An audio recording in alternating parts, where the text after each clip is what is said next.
មិត្តភក្តិយើងគេទិញឡានថ្មីយើងចង់ទិញដូចគេទៅទិញផ្ទះលំហែយើងទៅទិញដូចគេព្រោះគេអ្នកមានណាហោះគេប្រពួយយើងទៅវិនិយោគណាមួយឬក៏ទៅទិញអីយើងទៅទិញតាមគេពេលខ្លះវាមិនមែនជាការវិនិយោគដើម្បីចំណេញដើម្បីអារម្មណ៍ល្អឲ្យឧបមាថាហោះគេចង់ទិញឡាន off road មួយដើម្បីរកព្រៃយើងទៅទិញតាមគេដែរព្រោះមិត្តភក្តិយើងអញ្ចឹងដូចគ្នាពេលខ្លះយើងអត់លុយយើងហ៊ានប្រាប់គេទេអញ្ចឹងយើងត្រូវតែធ្វើការខ្ចីបុលជីវិតវាអត់ទៀងទាត់ដំណើរជីវិតយើងបាត់តែឈឺព្រឹបអត់មានលុយទេអានឹងជារឿងសម្ពាធមែនតែនហ្មងឬក៏ត្រូវការអីពុបត្រូវការលុយគឺអត់មានឬក៏បាត់បង់ចំណូលព្រឹប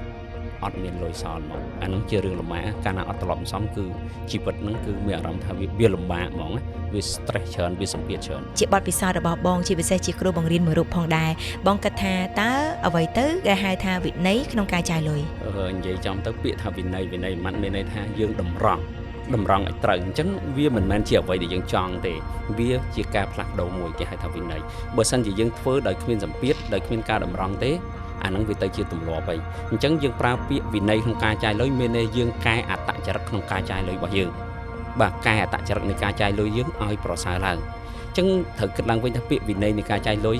វាមានន័យពីរ positive ហើយនិង negative ចា៎ដូចថាអ្នកខ្លះទ្រព្យមិនសមឯងដល់ពេលមានមិត្តភក្តិមកថាឲ្យយើងថាហើយអត់ចេះ enjoy មួយជីវិតសោះចេះតែទុកចេះតែណាឆ្ងាយធ្វើចេះចាយចេះមានន័យយើងកំពុងតែផ្លាស់ប្ដូរខ្លួនឯងគឺយើងត្រូវប្រើប្រាស់វិន័យក្នុងការចាយលុយចាយច្រើនជាងមុនអញ្ចឹងទៅដូចថាពីមុនធ្លាប់តែចូលញ៉ាំបាយមួយពេល 5,000 ដូរទៅញ៉ាំឲ្យ 20,000 អញ្ចឹងទៅបាទពីមុនជិះឡានតម្លៃ $10,000 $20,000 ទៅទិញឡាន $20,000 ជាអញ្ចឹងទៅអាហ្នឹងក៏វិន័យដែរព្រោះថាផ្លាស់ប្ដូរទម្លាប់